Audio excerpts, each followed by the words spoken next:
Hello, welcome back to LTC Heroes Live by Experience Care. We are on a cruise ship somewhere in the middle of the Caribbean, close to the Bahamas. We are here with Intley at Sea 2022. Intley Care is the reason the three of us are together, but my guests today are really special, and I just talked one of them into joining last minute. I want to welcome Esther Burrowes and Ester Fraser to the program. Welcome to the program. Well, thank you for Thank having you. us. I mentioned to them when Rhonda was first coming in, I said, I'm excited to talk to you. And I said, who's that out in the hallway? And she says, that's Mom. I said, Mom, do you work in long-term care? And she said she does. And I roped her into it. So I want to start off first. I'm going to start off with you, Esther. How did you get into long-term care? I call this your initiation story. Take me back to the first day you heard about it, the first day you volunteered, or the first day you got your test, or the first day someone talked you into it. Okay. The first day I get into long-term care is from my sister-in-law. She taught me into long-term care, and I had she had somebody that she was taking care of. She asked me to take care of the person for her for one day, and I fell in love with that care. And I decided, well, I'm going to go into long-term care. When was that? 2001. And how is the learning curve for you as a human being? What have you learned about yourself as you started to take care of our seniors in our country? Okay, I learned about myself to be kind to each other because we never know in life what will become of it, one another. So I just fell in love with giving care because I would like to get care in some time. And Rhonda, I'm guessing that your initiation story is probably sit on the couch with you, but I'm not going to put words in your mouth. Tell me how you first started to get acclimated, affiliated, familiarized with long-term care, and why you decided to go down the path, which it sounds like it's in your family DNA. Well, actually, I came from 18 years of being a paralegal, and I migrated to the United States of America in 2014. And I decided to go back to school to pursue paralegal. So I met a friend, her name is Lovely, which we were on the trip together. And she was like, Esther, I do care for the elderly. I'm like, I think my mom does the same thing. What is it really about? How do you get involved in it? And she told me, oh, it's easy, it's simple. And I did what she said. And I found out that I loved it. I love dealing with the elderly. I love taking care of them, because I expect what I give out, I receive, and I would like for my parents, my mom, my dad, my grandmother, to have excellent care when that time's needed. I knew my mom was in long-term care, but I didn't know what it entails and what she does every day until I get into it myself. That's amazing. When you decided that you were going to go down that path, did you ask your mom for advice? Did you jump right in? How did she find out about it? Well, like I said, my mom lives in New York, and I didn't know exactly what she did. And because of my friend here, she was telling me about it. When I really got into it, then I spoke to my mom about, okay, this is what you do, and how you handle it and so on. She didn't talk me into it or anything like that. I went out there and did my own first-hand experience, and then we came back in and we had a conversation about it. In terms of what we went through during COVID, can I'll start with you, Esther. What what what was the proudest moment of COVID? What is something that you did? Was there a particular resident or a family that was isolated from a resident that you're like, this was some of the hardest times I've ever gone through in my life, but we did this family right. We did this resident right. Okay, the proudest time in my life was to be strong, and I pursued to go to work every day. Even some days I didn't want to. I just go because the sake of the resident. I just want to give them care because it was like I was the only one they were depending on because family could not be there for them. So I was there and everybody was happy just to put a smile on everyone's face. Okay. How did you feel when you found out that your daughter was going to start working in the same field as you? I tell her it's okay because I say you're gonna get to love people. You're gonna meet different people with different backgrounds and you're gonna get to love each and every one. But you just gotta try to understand Mm. each other. Rhonda, what did you learn about yourself caring for the the the the part of our community, of our country, that most needed our help during COVID? What did you learn about yourself? I always compare it to being a paralegal. For being a paralegal, I help people like get their goals and get their home and their dream and see what they, see that reality come through. But for my residents, I think that changes me because I realize that they are depending on me more. They need somebody to be there for them every day, like their own daughter. The take carer is very important to the elderly. You have to give them a vast capacity of love and care and attention, because at this point, some of them don't really understand what is going on with them. So you, as a caregiver, you have to be very caring and loving to them for them to get through the other phase of their life and to go through smoothly of this point where they're at. Have the two of you ever worked together in the same facility? Oh no, we No, haven't. We live never. in two different states. It's I could only imagine either it could either be heaven or hell. You're not doing that right. Be faster. Get to that call light.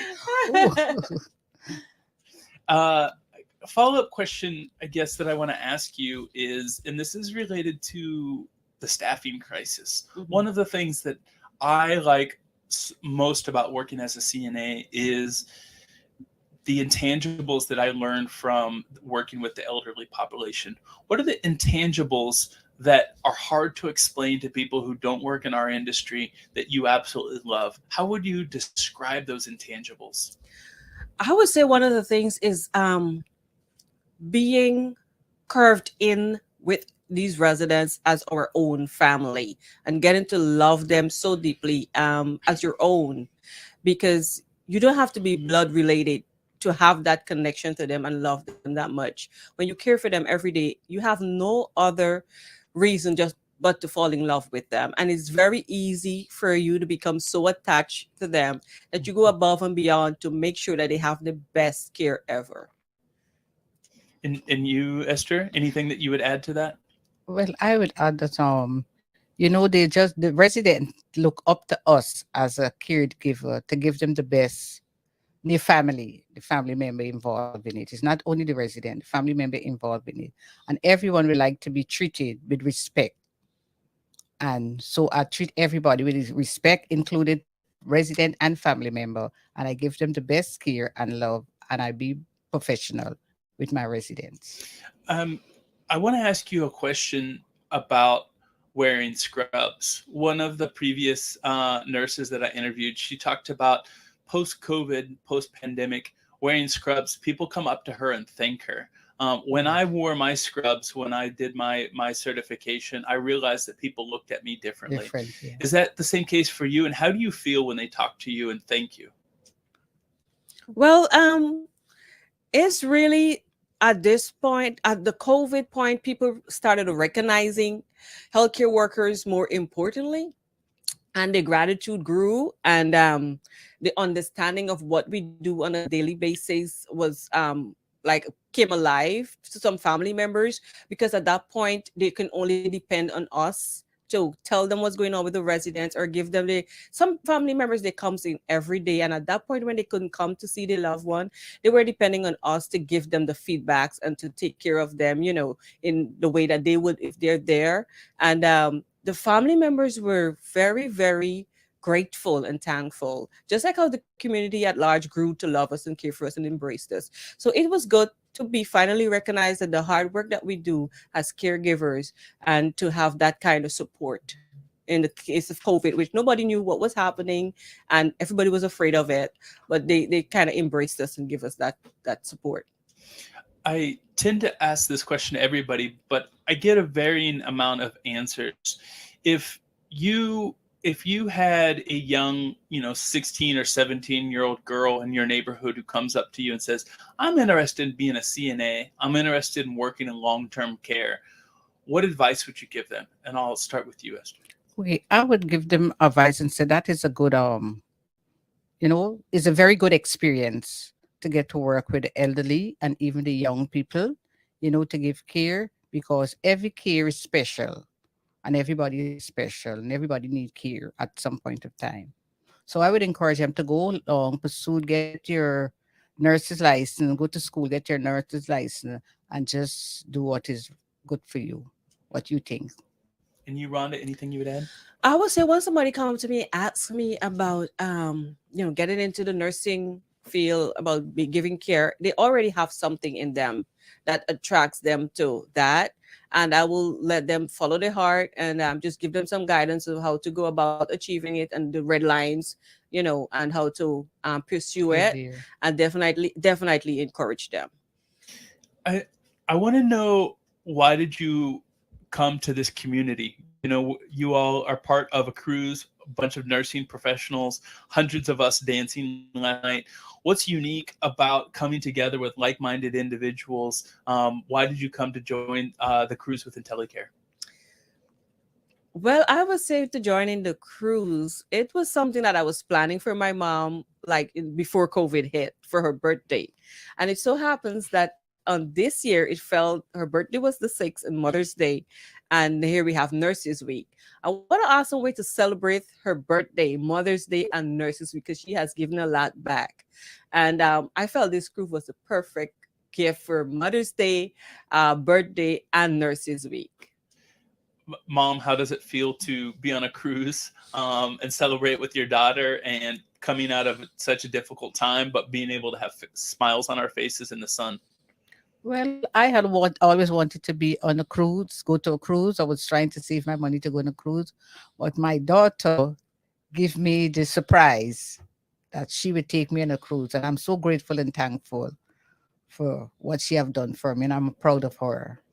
Well, thank you both so much for joining LTC Heroes and sharing your story. I know that it's important on behalf of IntelliCare and their team that we want to make sure that the nursing professionals of the U.S. That have been working so hard for the last 3 years are celebrate differently. And I think that was a unique way that we did it. So hopefully you'll be back next year and we can meet again. Yes. Thank I would you. just want to say, I want to say thanks to all the nurses who's on this cruise and across America to giving their best 100%, especially during COVID.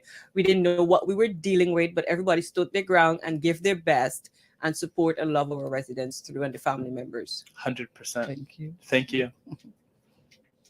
And that wraps up what I hope to be a fun and insightful conversation from some of the frontline caregivers and leaders in our industry.